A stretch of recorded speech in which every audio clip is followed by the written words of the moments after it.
Welcome to the Forger podcast, where I talk with cottage food businesses about their strategies for running a food business from home. I'm David Crable, and today I'm talking with Nicole Pomije. Nicole sells cookies shaped like cupcakes with her business, The Cookie Cups, which is in Minneapolis, Minnesota. Again, these are not cupcakes, they're cookies that look like cupcakes, so a pretty unique concept for sure. Nicole started her business from home in 2015, and since then her business has significantly grown in both size and scope. She has now expanded to 2 brick-and-mortar storefronts, and as you'll see, she has gone well beyond cookies. So let's jump right in. Welcome to the show, Nicole. Nice to have you here. Thank you so much. Nicole, can you take us back to the story about how you got this off the ground and started? Absolutely. So about 6 years ago now, I was literally baking in my home kitchen and didn't have the right pan for chocolate chip cookies. And I did have this mini muffin tin. So I made these chocolate chip cookie cups at the time, and kind of just started making these cookie cups out of my house and serving them at family gatherings, and sort of just like started as a friends and family little thing. And then I decided to create a little business out of it. And I found out about the cottage food program in the state of Minnesota, and that you could literally run a business baking out of your house, which is amazing. So I signed up for the Minnetonka Farmers Market and kind of just hit the ground running, selling these cookie cups, doing some product development, and also like testing flavors and things that local people liked. And at some point, I just realized that this could be bigger than just selling cookie cups at a farmer's market. So, of course, the next thing I did was sign up for a few more farmers markets. And then I went on to places like the Renaissance Festival and the Uptown Art Fair, which are significantly bigger festivals in the Minneapolis area. So when did you actually move into like a commercial space? Yeah, so kind of along this development road, my husband and I moved to a small town around Lake Minnetonka, and we would drive by this empty space literally every day. And I guess this had to be like 2017, and it was this old like rundown building, and it was just so cute and small, and I just felt like maybe we could turn it into something amazing and sort of revitalize the space.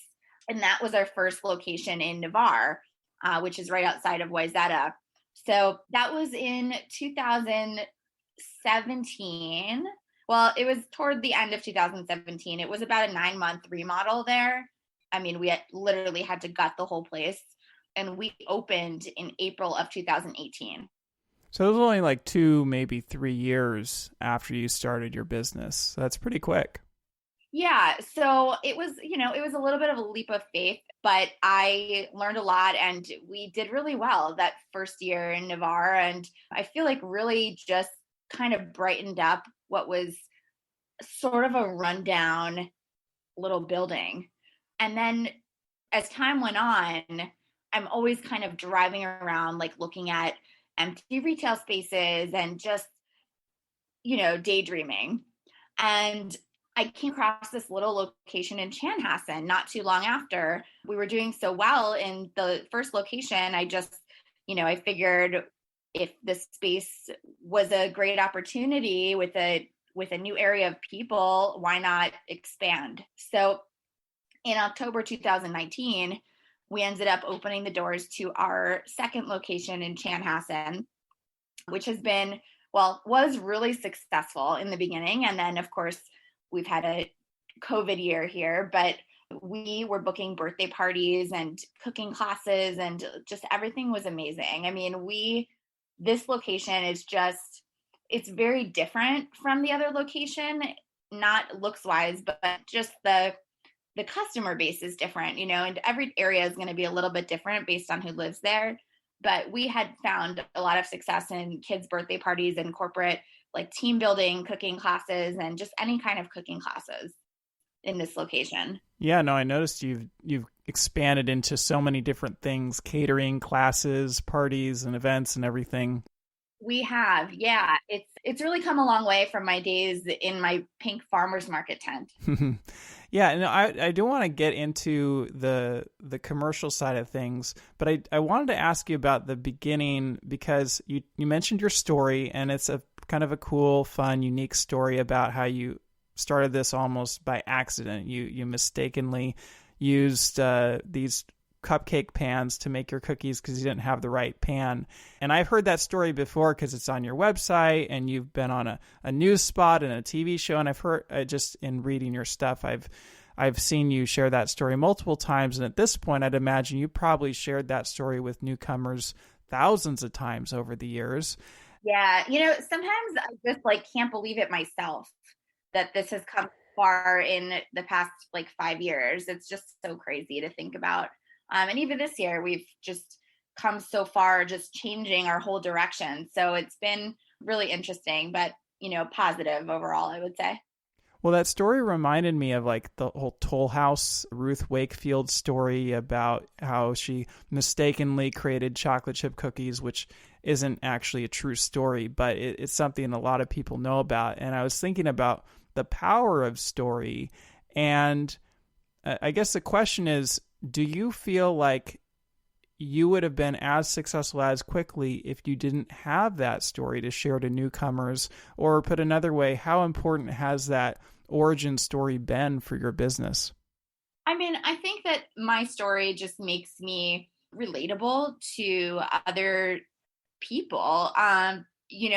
Just on a really basic level, it just shows that I'm human and that I literally like spend the day baking in my kitchen sometimes at home. And I'm not this robot working for a corporation, just on a different sort of playing field. I think it just humanizes the brand and it really makes people feel this connection to us. And, if we didn't have that story, I would probably have another one. And who knows, it may be better or worse. I don't know. I just know that this is what happened to me. Yeah. No, I could definitely see that. And part of the reason I asked that is kind of twofold. I think some people, new entrepreneurs, come and they might not share their story enough, or they might not infuse their personality into their brand or their family into their brand, as I've seen you've done so well.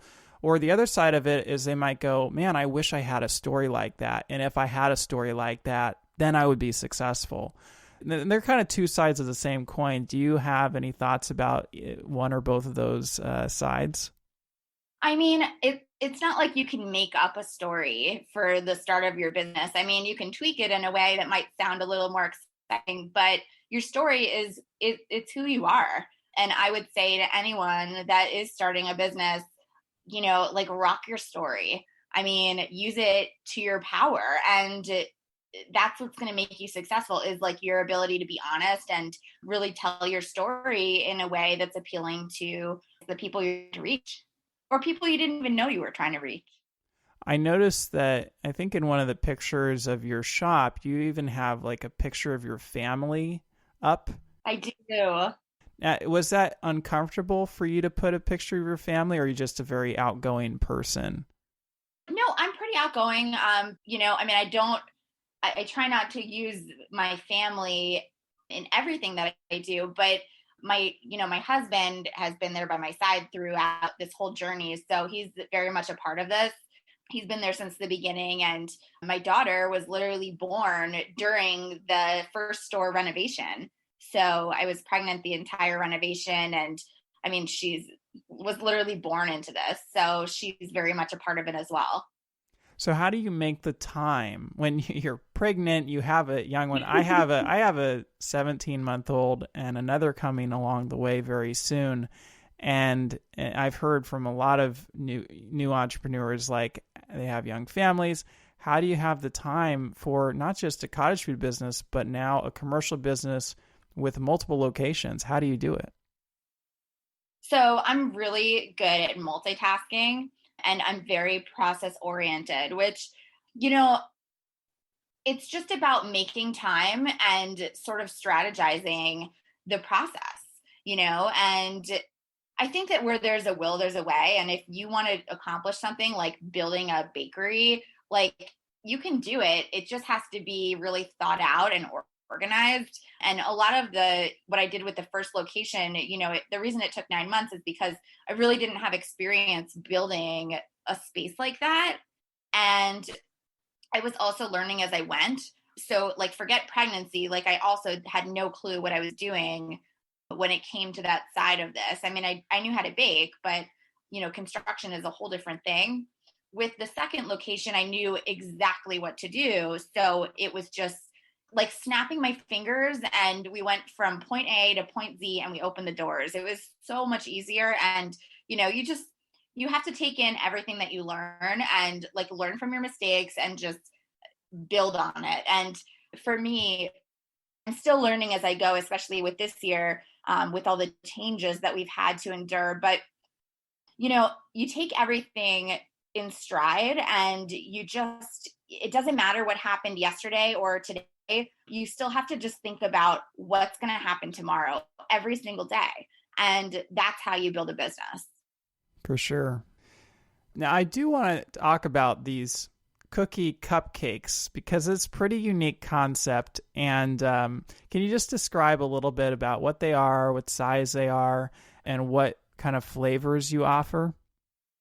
We actually have a catering menu of like 35 different flavors now, but we make between 8 and 9 of them on a day-to-day basis, which are our chocolate chip, our fudge brownie. We have a white chocolate caramel. We have an apple pie, a strawberry. We have a banana chocolate chunk. We have cookies and cream, and we have vanilla bean and lemon drop now on the menu as well. However, during the holiday time, we have a menu of Thanksgiving flavors, and then we'll have a menu of more like holiday centric flavors, like our gingerbread will be back.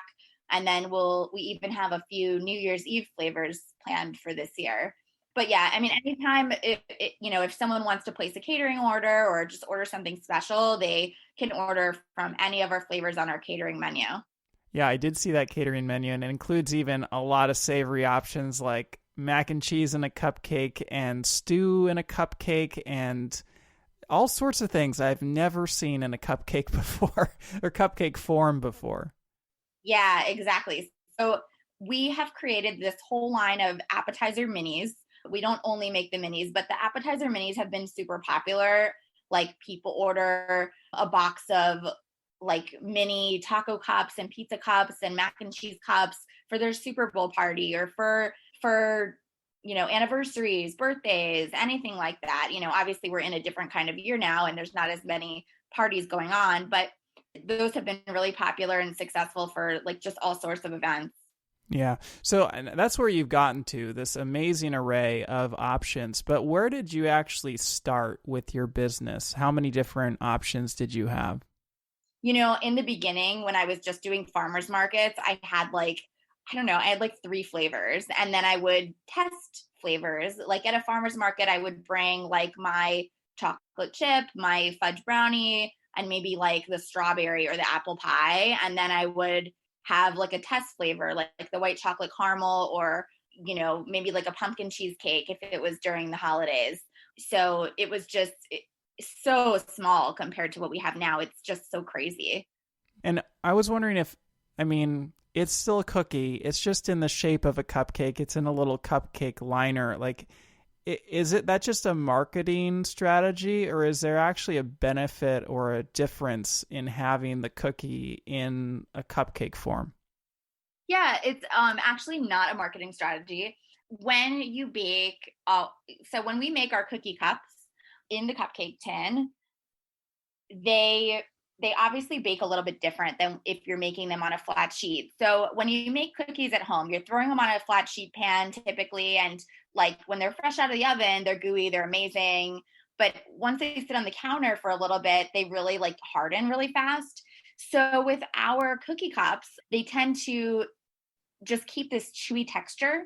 So they stay a little bit softer generally, and they're just, they're cuter. What can I say? Now, it is a very unique idea, a unique concept. I have seen a lot of cottage food businesses. I have never seen this cookie in a cupcake concept. And I was just wondering if anybody's ever tried to steal this idea, or if you've noticed anyone trying to steal this idea, or if that's something that you were worried about over time.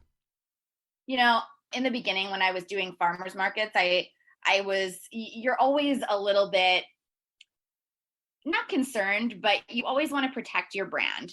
So there would be a lot of people like that worked for TCBY or that worked for like some of the bigger food chains, like in the corporate headquarters and places like that. And they would ask me where I got my packaging and, just different questions about my brands. And I would never share that information because that's like our special sauce. So now at this point, I'm not like too afraid of people trying to steal our design or our brand because we're just a little bit more branded and we're more established now. But yeah, definitely in the beginning, I was a little bit more protective of everything. And do you think you needed to be? I don't know. I mean, I've never directly seen anyone trying to copy what I'm doing, but you never know. I mean, you never know who's going to pop up and like try to copy you. I mean, it's the name of the game. It's with any business. I did want to ask also about the size of your cookies because they're really small. And I don't know if you've experimented with sizes. They also have, I think, a pretty low price point because they're so small. And can you talk about the pricing and the size and how you've experimented with that over time? Have you ever had a mini cupcake? I have. I had one yesterday. Yep, exactly. There you go. So they're the same size as mini cupcakes. They're a little more dense, so you get a little more full off of them, I would say, because just cupcake batter tends to be a little bit lighter, like a cake batter. But we do sell them in packs of 6.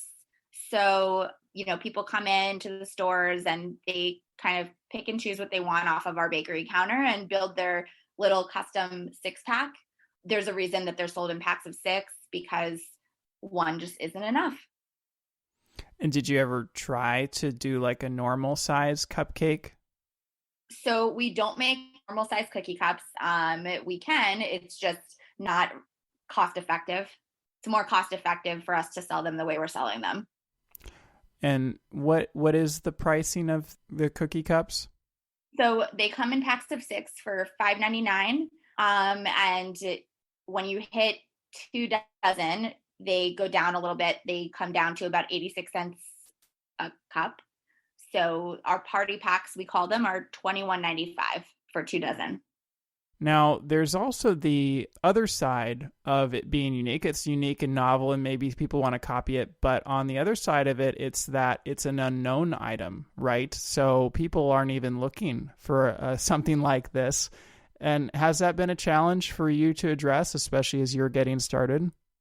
I think in a way, I mean, we've built a pretty big local following here in Minnesota. I think most people have heard of us. They may not have been to our stores, but they've definitely heard of us at some point by now.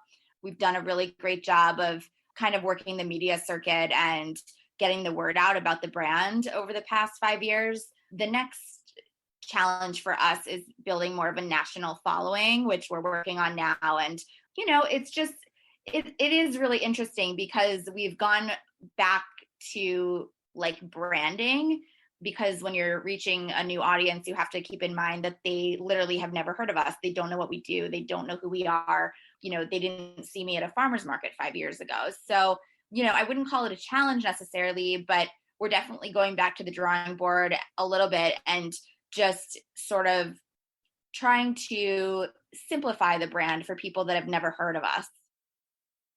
Now, one of the unique things about Minnesota is that it's got a pretty low sales limit for their cottage food law. I think it's $18,000 if I recall correctly. And I was wondering if that was ever something that was a consideration when you started your business, if you ever hit it or if you ignored it, or if that had anything to do with moving into a commercial kitchen.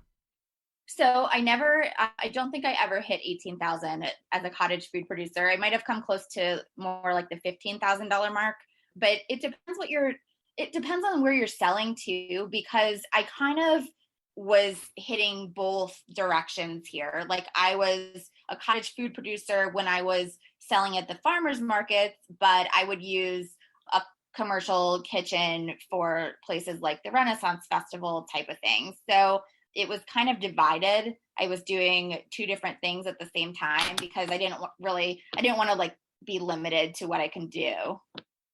I see. So you kind of progressed into the commercial space more gradually. Yeah, I worked in a couple different commercial kitchens for certain events and certain catering things. And for the smaller events like farmers markets, I had my cottage food license and went that route. How do you think it would have been if you had, been doing the cottage food thing and then tried to jump into a storefront without any other commercial kitchen experience? I mean, I didn't really have a ton of commercial kitchen experience. I mean, especially not with building one. But, I was a little bit familiar with some of the commercial equipment and things like that. But I think I was still a little bit naive when I was first starting out and building the location. Like I said, it was new to me, and I learned along the way. Do you think you jumped into the storefront too early? No, definitely not. I think it was the perfect time. The perfect opportunity arose, and it was just, it wasn't easy by any means, but I think I needed that sort of learning experience to get to where I am today. How did you know that you were ready to take that next step? Oh, I still don't know if I'm ready to take any of these steps. I'm just doing things that, that I think matter and will make people happy. We happen to be in like a really happy business. What's better than sending your friend like fresh baked cookies or like a baking kit at home? I mean, everything that we do is like pink and purple. So we're literally in the business of making people happy. And I mean, how can you not be ready for something like that? I mean, give or take all the challenges. Yeah, well, it can be a challenge, and in particular, I see so much creativity on your website. You've done so many different things with cookie cup bouquets, and now you have all these savory cups, and you've got coffee and catering, and now these new kits to deal with the pandemic. And I was just wondering if that's because of your creativity and that's something that you wanted to do and an intentional way of growing your business, or if you think, if it would have been there, if there's something about just focusing on one core item, like just doing the cookie cups instead of having all these different options. Do you kind of get what I'm asking there? I sure do. So the answer to that is that this is new. We only have 2 locations. We are very much still at the beginning of this brand and what the lifespan of this will look like. And this is the time to test things to see what works and what doesn't work. So like, that's what we're doing. And all these ideas that we come up with, are they going to stand the test of time? I have no idea. But what I do know is we'll know the answer to that in the next couple years when we're in more of an established position. How many employees do you currently have? I have 7 right now. And is that 7 is that a reduced number because of the whole pandemic, or is that as much as you've ever had? I have like a revolving number because we employ like high school students and college students too. So, I mean, we've, at the end of the summer, we typically have some employees leave and we hire new ones. And it's just that's just the way. I mean, we do have some that are full time, but a lot of our employees are younger and just kind of learning and getting experience as well. So, we have to what we need. We only have 2 locations, not 20. So we're pretty comfortable where we are, and we won't be hiring most likely till after the holidays. Did you have any prior management experience? Like, what were you doing before this to prepare you to run a business like this? I own a marketing firm that I've run and started from the ground up 8 years ago. Okay. Now that makes a lot of sense because I've noticed you do really good job with your marketing and relationships in particular. You've gotten on TV, some pretty significant marketing avenues. Is that a proactive thing? Like, what do you recommend for people who are trying to put themselves out there and get noticed? It is. It's very proactive. It's very strategized. But for people that are looking to do something like that on their own without experience, you absolutely can. I mean, I would start with the basics and set up some social media pages and build a local following. If you're selling cookies at a farmer's market or pies or whatever you're selling, give them a flyer that says to follow you on the Facebook page, and be proactive about telling them where you're going to be selling this weekend and what you're going to be selling. Tell them you can order for Thanksgiving and things like that. So I think just kind of making sure that people can find you is really important. How much of your time would you say is dedicated to marketing or expanding your reach for the business versus running the day-to-day operations? It's tough because every day is different. So it's really tough to say. Some days, like, I'm all in, I'm 100% doing, cookie cup stuff, like ordering and managing our marketing team, managing our bakery staff. Like, just, it totally depends. And other days, none. Other days I'm fully staffed and I don't even have to be in the bakery. I initially wanted to start a cookie business and eventually didn't because of a variety of reasons. But one of the challenging things about a cookie business is shelf life. Because if you're not using stabilizers or preservatives, then usually cookies don't have a lot of shelf life. How have you dealt with that, particularly when you're doing the markets and maybe didn't have as known expectations of consistency of orders? Yeah, it's a tough thing, but as you're doing the market circuit, you kind of get a feel after a few weeks of, I would say an average unit sale.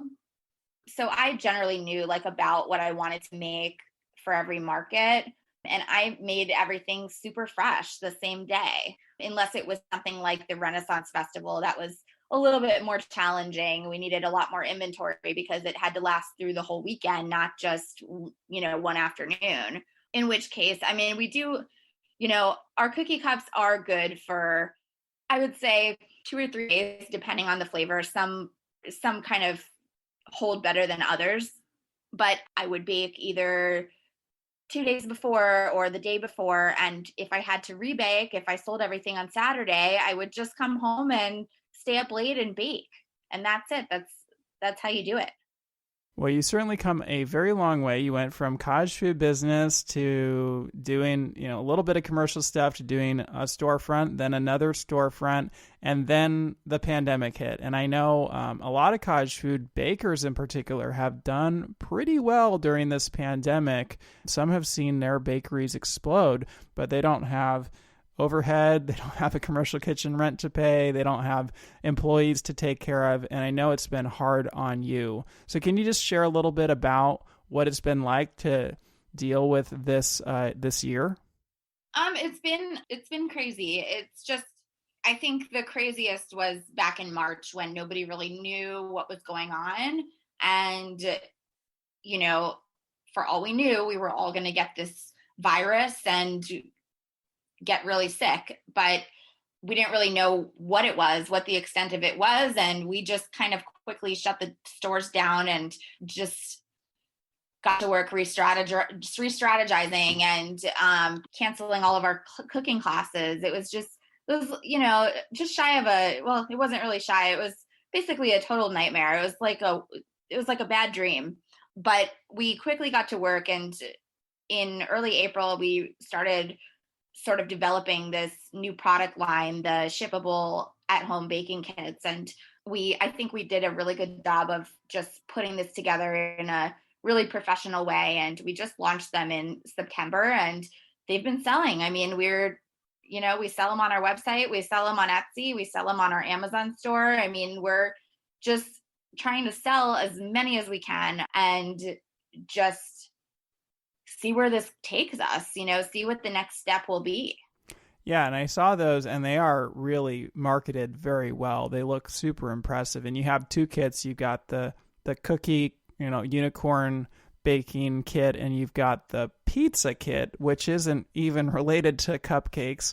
How did you go about deciding on those 2 products to focus on? For our customers who really know our brand, they know that the pizza kit on brand. because that is one of our biggest sellers with kids' birthday parties in our store is our pizza make parties. So that's where that came from. And we wanted to be able to bring something home with people that they could still do at home and kind of get our experience of being in the store, but not being here. And of course, our unicorn cookie cup baking kit, that's, an extension of our direct line of cookie cups. It's a special recipe that you can't get in the store and you can only make them with a kit. Yeah, the cookie cups make perfect sense to me. It was the pizza kit that I didn't quite see the connection, but I can understand how you do these classes and events over time and parties.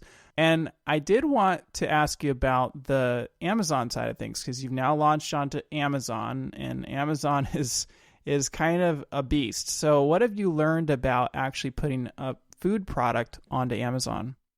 Well, I haven't learned much yet. It's too new to tell. However, they are selling, and we're just hoping to sell thousands of them over the next year. And in terms of pricing, I mean, I could go out and get a pizza at a pizzeria for like $20. And if I recall correctly, I can go onto Amazon and get a pizza kit that has not only all the ingredients for a pizza, but an apron, a baking sheet, a rolling pin. There's just all these things, like a spatula, and it's $50, and then you have it currently discounted to $35. And I'm just thinking, how does this line up in terms of pricing? It seems like kind of an amazing price for like a low price in my mind for all the stuff that's in this kit. I agree. I think it's really important to be competitive. And I mean, while we want to offer a unique package, we also have to keep in mind that, I think that we're kind of at the top of the market right now for kids baking kits. And there's a lot, there are cheaper options. They're not as good as what we're providing, but we just want to be competitive with what else, the other stuff that's out there. I guess I was wondering if you've had to go out and source and put these kits together through a China manufacturer or something like that to be competitive.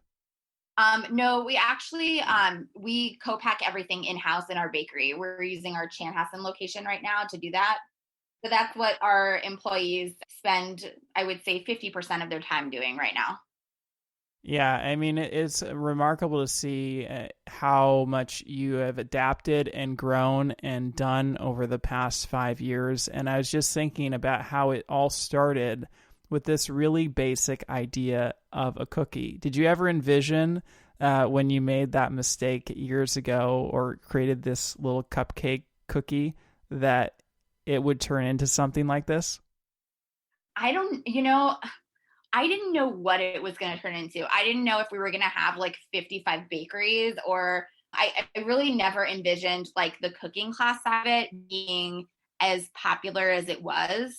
I sort of envisioned us just having this like goofy bakery where everyone would want to come and like try our cookie cups.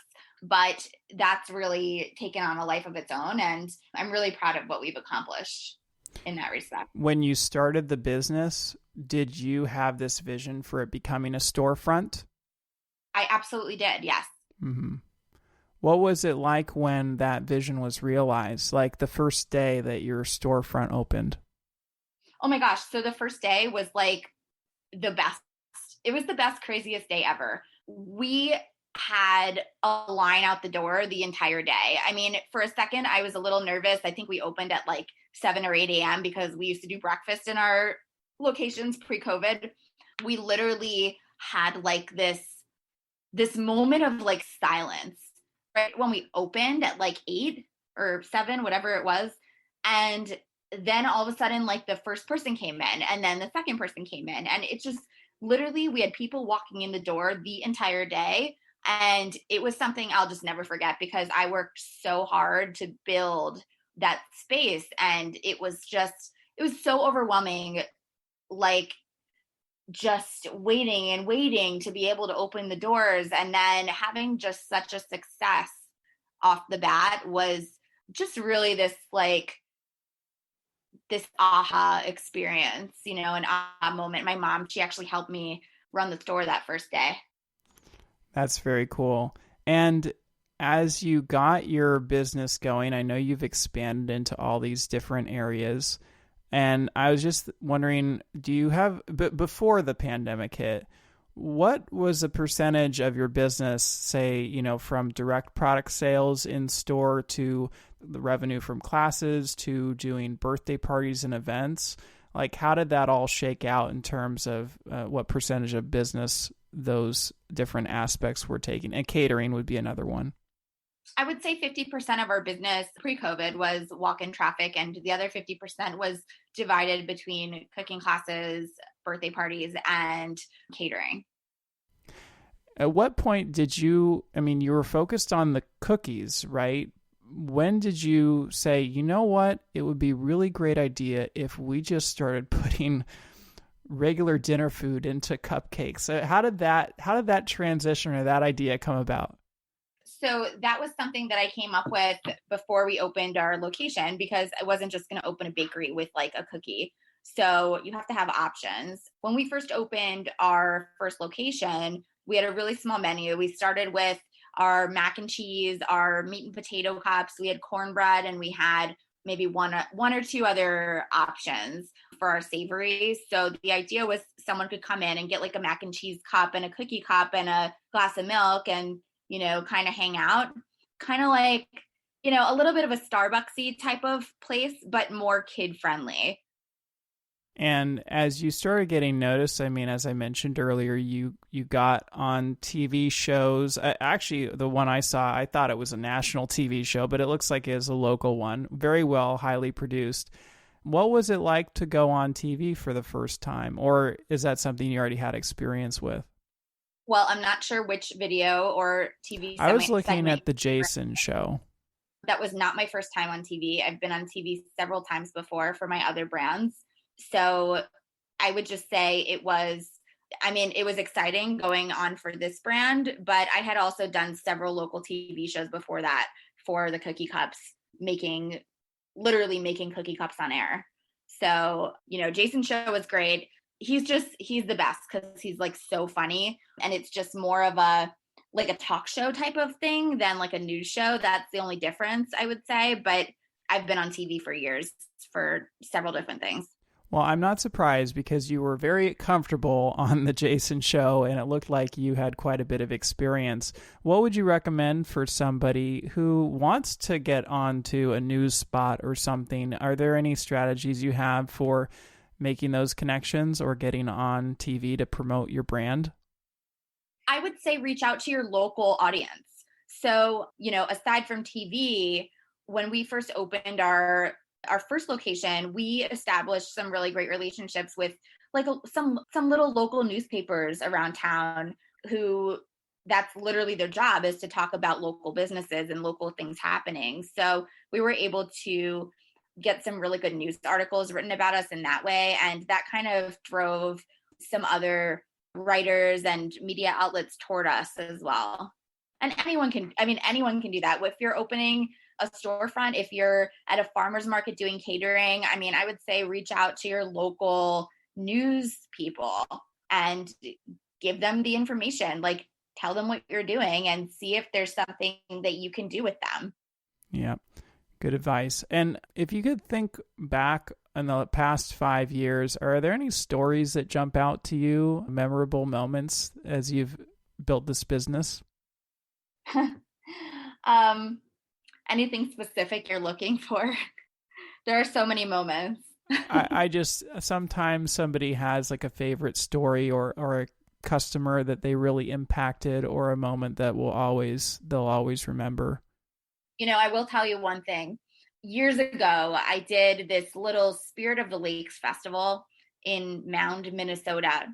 And I met a lot of local people and sold them cookie cups and, just really got a lot of FaceTime with some of our customers who are still customers today, 4 or 5 years later. I think it was last holiday season, we got a call for about 20 dozen cookie cups for an Amazon shipping warehouse for the drivers of the Amazon trucks. And the lady remembered talking to me at that festival 5 years before. So like you never know who your next customer is going to be. It's really interesting to see who remembers you from like the earlier days. And I mean, these are, people do remember. They remember like that you spent time talking to them. They remember the whole experience. So I would say that was a really positive, memorable experience of mine. Yeah, that's very cool. So you've been obviously taking this so far and you've had a struggling year and you're still persisting. I know you've had a significant decrease in sales. What drives you to keep this business going and why do you love running your business so much? I think that with every business, you're going to have your challenges, especially running your own business. It's a whole different, every day is a new challenge in any kind of business that you start. So, COVID or no COVID, business ownership is it's a really strange and difficult thing sometimes. It also can be really rewarding. But I don't think that if you have a challenge, whether with what's going on now or in any challenge that you have in the life of the business, I don't think that's a reason to close down your business and give up. I think it's a reason to reevaluate what you're doing and re-strategize and, just wake up the next day with a new attitude and just keep on keeping on. Yep. Well, I can see why you're successful. Anyway, thanks so much for jumping on today, Nicole. And how can people find you and reach out? So they can find us on our website at www.thecookie-cups.com. They can also email us at thecookiecupstore@gmail.com. Or they can come to one of our locations if they're local here in Chanhassen or Wayzata, or they can find us on Amazon.